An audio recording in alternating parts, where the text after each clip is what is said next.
Charlie. Je suis Charlie.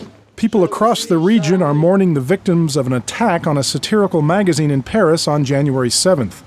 Moldovan journalists and civil society activists laid flowers in front of the French embassy in the capital Chisinau. Demonstrators chanted Je suis Charlie, or I am Charlie, a slogan of solidarity with the slain employees of the magazine Charlie Hebdo.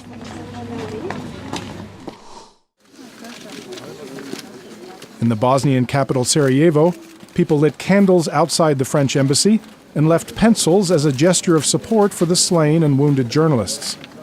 The killing of 2 police officers and 10 magazine employees has prompted international protests in defense of freedom of the media.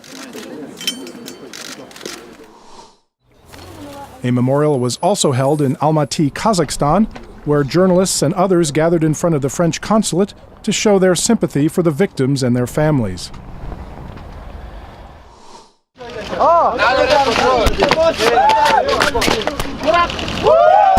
In the Afghan capital, Kabul, protesters rallied against a planned visit by Pakistani politician and cleric Maulana Fazlur-Rahman, who was expected to attend a meeting on regional security.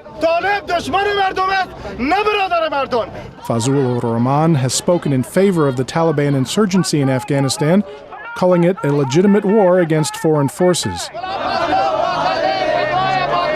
Civil society organizations held demonstrations in different parts of Kabul to express their opposition to Fazlur-Rahman.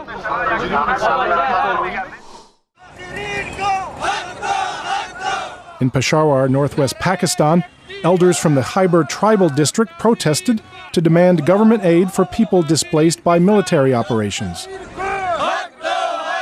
Thousands have fled their homes since the launch of the anti-insurgent Khyber 1 operation 2 months ago. Protesters say they have not received food aid or warm clothes to help them through the winter.